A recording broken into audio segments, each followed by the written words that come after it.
अस्सलाम वालेकुम। Weather with नज़ीर बम्बरो में पेश आहे मौसम जो अहवाल। अॼु नंदो शहर कलोई ऐं बदीन जे इलाइक़े में बादल आहिनि। नंदो ऐं कलोई में कुझु बरसाति थी चुकी आहे।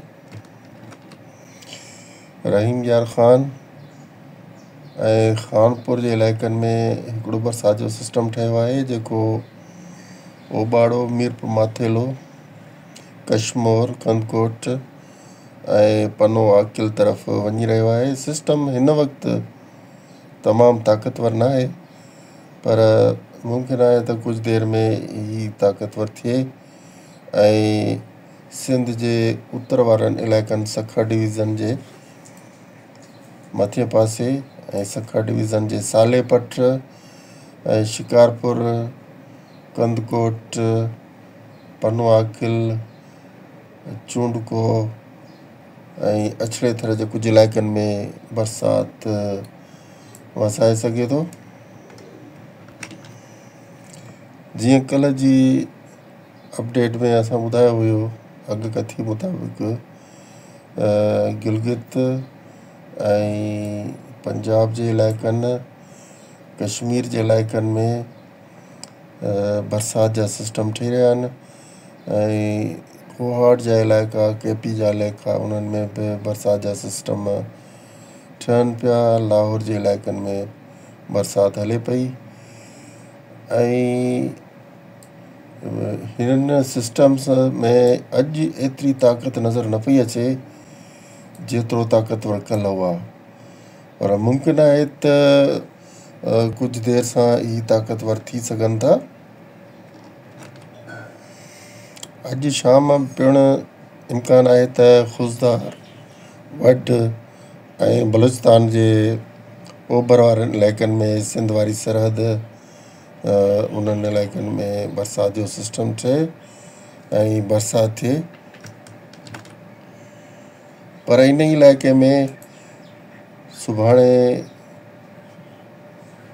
शाम ताईं 8 जुलाई ते खुज़दार जे इलाइक़नि में ऐं आवारान जे इलाइक़नि में, वढ जे इलाइक़नि में ऐं सुराब वारा इलाइक़ा, खारान जा इलाइक़ा, बलूचिस्तान में बरसाति जो इम्कान आहे।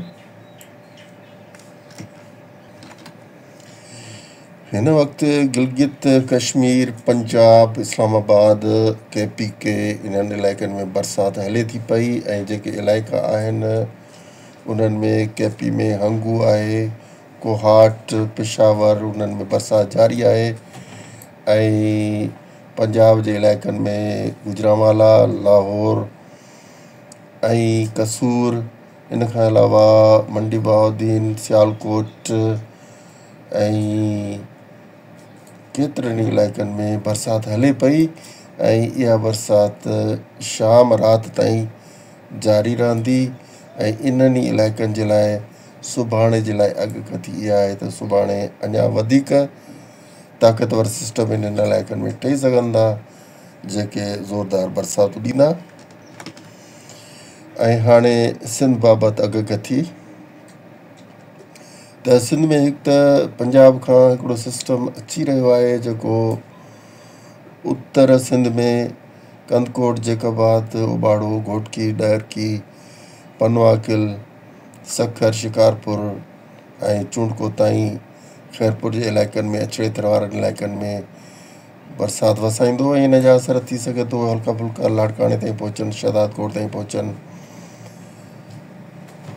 पर इहो आहे त जेके सिंध जी मौसम हिन वक़्तु आहे उन मुताबिक़ सिंध में बरसाति जा इम्कान आम तौर ते घटि आहिनि ऐं सिर्फ़ु एतिरा ई इम्कान आहिनि जीअं अॼु कलोई जे इलाइक़े में हिकिड़ो ओचितो डेवलपमेंट थी आहे, लोकल डेवलपमेंट थी आहे जंहिंमें हल्की फुल्की बरसाति वसी आहे। अहिड़े ई लिहाज़ सां लोकल डेवलपमेंट थी त किथे किथे बरसाति वसी सघे थी। राजस्थान में छाकाणि त हिन वक़्तु अहिड़ो को ख़ासि सिस्टम न आहे जेको सिंध तरफ़ मुंतक़िल थी सिंध में बरसातूं वसाए सघे, न ई गुजरात में को अहिड़ो सिस्टम आहे जेको गुजरात खां सिंध तरफ़ मुंतक़िल थी बरसातूं वसाए सघे।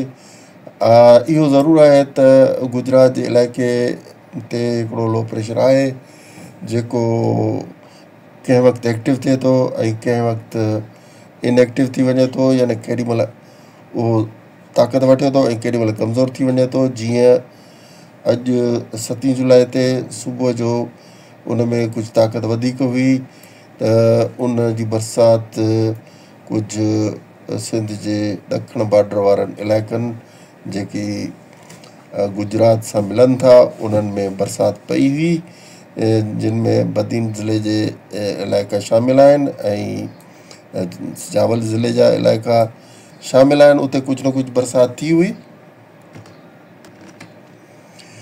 हाणे ॾखिण एशिया जे बादलनि जी सूरत हाल त ॾखिण एशिया में वसी इलाइक़नि में तमामु ताक़तवर को बि सिस्टम नज़र कोन पियो अचे। सिर्फ़ु बे ऑफ बंगाल में हिकिड़ो सिस्टम आहे जेको समुंड में आहे ऐं उहो मुसलसल 3-4 ॾींहंनि खां हिते मौजूदु आहे, पर उन जा बादल अञा ताईं मुंतक़िल न पिया थियनि। सिर्फ़ु बांग्लादेश में कुझु हंधनि ते बरसातूं वसाइनि पिया या हिंदुस्तान जे बंगाल जे इलाइक़नि में कुझु इलाइक़नि में बरसातूं वसनि पियूं। सेंट्रल हिंदुस्तान में, मरकज़ी हिंदुस्तान में बरसातूं हलनि पियूं, पर को तमामु ख़तरनाक क़िस्म जा शदीद बादल मौजूदु न आहिनि। मौजूदा मानसून जा बादल अॼु ईरान ताईं पहुची विया आहिनि ऐं ईरान जे बलूचिस्तान वारे सूबे में बरसाति वसाए रहिया आहिनि ऐं ईरान जे कुझु अंदरियनि इलाइक़नि ताईं बि मानसून जूं बरसातूं शुरू थी वियूं आहिनि। मौसम जो अपडेट्स हासिलु करण जे लाइ असांजो चैनल सब्सक्राइब करे वठो त जीअं अवां ताईं असांजो अपडेट्स बाक़ाइदगीअ सां पहुचंदियूं रहनि। सिंध जी जेका बरसातुनि जी अॻकथी आहे उहा मूं तव्हांखे ॿुधाए छॾी आहे। सिर्फ़ु लोकल डेवलपमेंट थी सघे थी कंहिं कंहिं इलाइक़े में, बाक़ी बरसाति जो को ख़ासि इम्कान न आहे। जीअं ई सिंध जे बारे में का नई अपडेट अहिड़ी आई ऐं बरसातुनि जी का उमेद वधीक पैदा थी त असां तव्हांखे अपडेट कंदासीं। असांखे इजाज़त ॾींदा। अल्लाह हाफ़िज़।